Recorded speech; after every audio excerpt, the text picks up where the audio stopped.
में अपनी पार्टी व मूवमेंट को फिर से आगे बढ़ाना है तथा आगे चलकर सत्ता में भी जरूर आना है। तभी फिर यहाँ गरीब, असहाय, दुखी, पीड़ित व कमजोर वर्गों के लोगों का सही से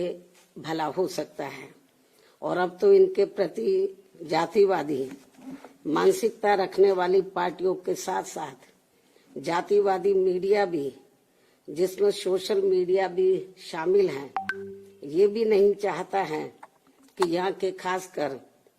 गरीब, दबे कुचले, गरीब व लाचार लोग बाबा साहब की मूवमेंट के मुताबिक चलकर सत्ता की मास्टर चाबी खुद अपने हाथों में है और उसके लिए वे किसी भी हद तक गिरकर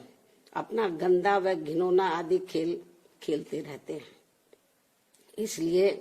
यूपी का वर्तमान चुनाव परिणाम बीएसपी के करोड़ों लोगों की रात दिन की कड़ी तन मन धन की मेहनत का ये वाजिब फल कतई नहीं है। फिर भी बाबा साहब के अनुयायी पार्टी होने के नाते इस पार्टी के लोगों को अपनी हिम्मत कतई नहीं हारना है, बल्कि पत्थर काटकर रास्ता बनाने का अपना प्रयास व संघर्ष हर हाल में आजीवन जारी रखना है। जबकि ऐसे खराब राजनीतिक हालात बीजेपी ने भी देखे हैं, जब आजादी के बाद से काफी लंबे समय तक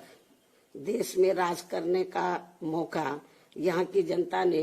इनको नहीं दिया था, बल्कि यूपी में भी सन 2017 से पहले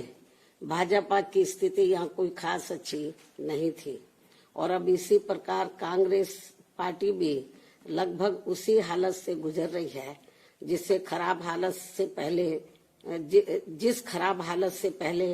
भाजपा गुजर चुकी है। इसलिए कल आए चुनाव परिणाम आगे के लिए सबक, जिसके परिप्रेक्ष्य में यहाँ मैं ये कहना जरूरी समझती हूँ कि चुनाव में पूरे यूपी से मिले फीडबैक के मुताबिक जातिवादी मीडिया अपनी अनवरत गंदी साजिशों प्रायोजित मैनेज किया हुआ मतलब सर्वे आदि कार्यक्रमों एवं लगातार नेगेटिव प्रचार के माध्यम से खासकर मुस्लिम समाज व भाजपा विरोधी हिंदू समाज के लोगों को भी गुमराह करने में ये प्रचारित करके काफी हद तक सफल साबित हुआ है कि बीएसपी भाजपा की बी टीम है तथा ये पार्टी सपा के मुकाबले में कम मजबूती से चुनाव लड़ रही है। ये खूब इन्होंने प्रचार किया, जबकि सच्चाई इसके विपरीत है, बिल्कुल उलट है। क्योंकि भाजपा से बसपा की लड़ाई राजनीतिक के साथ साथ सिद्धांतिक व चुनावी भी थी, लेकिन मीडिया द्वारा इस प्रकार के लगातार दुष्प्रचार आदि किए जाने के कारण भाजपा के अति आक्रामक मुस्लिम विरोधी चुनाव प्रचार से मुस्लिम समाज ने एक तरफा तौर पर सपा को ही अपना वोट दे दिया तथा इससे फिर बाकी भाजपा विरोधी हिंदू लोग भी बसपा में नहीं आए। और यदि ये सभी लोग इन अफवाहों, इससे ये स्पष्ट है कि मुस्लिम समाज का वोट यदि दलित समाज के साथ मिल जाता, जैसा कि बंगाल के चुनाव में टीएमसी के साथ मिलकर भाजपा को धराशायी करने का चमत्कार परिणाम दिया था, तो फिर वैसे ही परिणाम यहाँ भी दोहराए जा सकते थे। साथ ही ये लोग हमेशा इस तथ्य को ऐन वक्त पर भूल जाते हैं कि केवल बीएसपी ही यूपी में भाजपा को सत्ता में आने से रोक सकती है, सपा नहीं। इनकी इसी गलत सोच का ही ये नतीजा है कि भाजपा फिर से सत्ता में वापस यहाँ आ गई है। और यदि यूपी में तिकोना संघर्ष हुआ होता, जिसकी पूरी संभावना भी थी, तो तब यहाँ यूपी के परिणाम बीएसपी की अपेक्षा के मुताबिक आते तथा फिर भाजपा को सत्ता में आने से रोक लिया जाता। अर्थात कुल मिलाकर मुस्लिम समाज बीएसपी के साथ तो लगा रहा, किंतु इनका पूरा वोट समाजवादी पार्टी की तरफ शिफ्ट कर गया और इनके इस गलत फैसले से बीएसपी को बड़ा भारी नुकसान ये हुआ कि बीएसपी समर्थक अपर कास्ट व ओबीसी समाज की विभिन्न जातियों में भी ये डर फैल गया कि सपा के सत्ता में आने से दोबारा यहाँ जंगल राज आ जाएगा और फिर ये लोग भी भाजपा की तरफ चले जाएंगे। इस प्रकार से भाजपा को हराने के लिए मुस्लिम समाज ने बार बार आजमाई हुई पार्टी बीएसपी से ज्यादा सपा पर भरोसा करने की बड़ी भारी भूल की है, जिसकी सजा बीएसपी को मिली है। यह काफी कड़वी व सीख लेने वाली भी है। जिसकी सजा बीएसपी को मिली है कि हमने पे भरोसा किया, जिसकी सजा बीएसपी को मिली है वह काफी कड़वी व सीख लेने वाली भी है। इसलिए इस कड़े अनुभव को खास ध्यान में रखकर ही अब बीएसपी आगे अपनी रणनीति में बदलाव जरूर लाएगी। लेकिन ऐसे हालातों में भी बीएसपी मूवमेंट के हित में संतोष की बात ये रही है कि दलितों में से खासकर मेरे खुद के अपने समाज का वोट हमेशा की तरह इस बार भी अपनी मूवमेंट व पार्टी की लीडरशिप के साथ चट्टान की तरह पूरी मजबूती के साथ खड़ा रहा है। जिन पर मैं कितना भी गर्व महसूस करूं वह कम ही होगा, तथा उनका जितना भी मैं आभार प्रकट करूं वह कम ही होगा। और अब मेरी उन सभी से ये भी अपील है कि उन्हें अपना मनोबल बिल्कुल भी नहीं गिरने देना है, क्योंकि बाबा साहब के अनुयायी कभी भी अपनी हिम्मत नहीं हारते हैं तथा वे अपना संघर्ष लगातार जारी रखते हैं। सफलता फिर एक दिन झक मारकर हमारे कदम जरूर चूमेगी। हमें बाबा साहब के कारवां को न रुकने देना है न झुकने देना है। साथ ही हमें ये भी मानकर चलना चाहिए कि अब बुरा वक्त खत्म होने वाला है, क्योंकि पूरा खून पसीना बहाने के बावजूद भी जो यूपी का इस बार परिणाम आया है तो उससे बुरा और क्या हो सकता है। अर्थात पार्टी के लोगों को निराश व हताश कतई नहीं होना है और अपने स्वाभिमान व मूवमेंट की सफलता के लिए पहले की तरह ही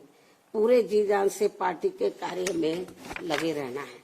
साथ ही इस बार यूपी में पार्टी की अपेक्षा के मुताबिक नतीजे नहीं आने को लेकर फिर से मैं उन्हें ये कहना चाहती हूँ, इस बार चुनाव में मुसलमानों का वोट एक तरफा सपा की ओर जाते देखकर दलित वर्ग में से मेरे खुद के समाज को छोड़कर बाकी सभी हिंदू समाज ने सपा के रहे गुंडा, माफिया, आतंकी व भ्रष्ट राज को याद करके तथा ये सोचकर कि कई हिंदुओं का वोट बंटने से सपा सत्ता में वापस न आ जाए, इसके डर से इन्होंने बीजेपी की नीतियों व कार्यशैली से दुखी व परेशान होते हुए भी अपना एक तरफा वोट बीजेपी को अंदर ट्रांसफर कर दिया, जिसने फिर बीएसपी को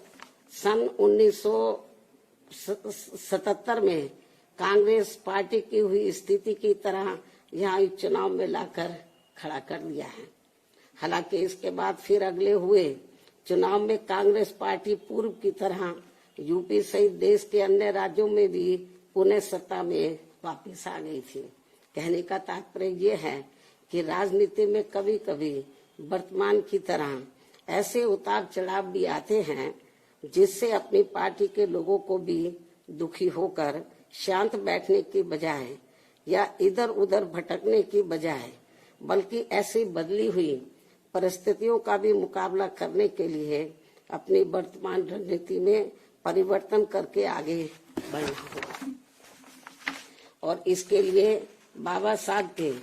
राजनीतिक जीवन संघर्ष व उनकी सोच को भी ध्यान में रखकर अपनी पार्टी के जनाधार को फिर से कैडर के जरिए आगे बढ़ाना है।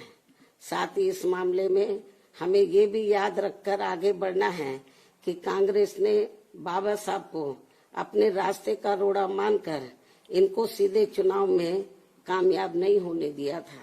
लेकिन उन्होंने इससे भी अपनी हिम्मत नहीं हारी थी और फिर यहाँ जातिवादी व्यवस्था के शिकार हुए लोगों को एकजुट व संगठित होकर उन्हें राजनीति में आगे आने की भी सलाह दी थी, ताकि फिर वे सत्ता के जरिए अपना खुद का विकास व उत्थान आदि कर सके, जैसा कि हमने यूपी में 4 बार करके दिखाया भी है। साथ ही उन्होंने उस समय कांग्रेस जैसी अन्य उन सभी जातिवादी पार्टियों से भी अलग रहने की भी सलाह दी थी, जिनकी जातिवादी सोच में कोई परिवर्तन नहीं आ रहा था। इसलिए इन सब बातों को ध्यान में रखकर अपनी पार्टी के लोगों को फिर से यहाँ अपनी पार्टी व मूवमेंट को आगे बढ़ाना है। इन्हीं जरूरी बातों के साथ ही अब मैं बीएसपी के सभी छोटे बड़े पदाधिकारियों, कार्यकर्ताओं एवं अनुयायियों के साथ साथ सब समाज के उन सभी लोगों का भी हृदय से आभार प्रकट करती हूँ, जिन्होंने बीएसपी को जिताने के लिए यहाँ रात दिन काफी कड़ी मेहनत की है तथा पूरे तन मन धन से भाजपा को हराने के लिए यहाँ लगे रहे हैं। साथ ही उत्तराखंड व पंजाब राज्य के भी पार्टी के अपने सभी छोटे बड़े पदाधिकारियों, कार्यकर्ताओं एवं अनुयायियों का भी मैं पूरे तय दिल से आभार प्रकट करती हूँ, जिन्होंने वहाँ पार्टी को कामयाब बनाने के लिए अपनी पूरी कोशिश की है। हालांकि इन राज्यों में भी हमें उम्मीद के मुताबिक सही सफलता नहीं मिली है, जिसका पार्टी को काफी दुख व चिंता भी है। वहाँ भी हम लोग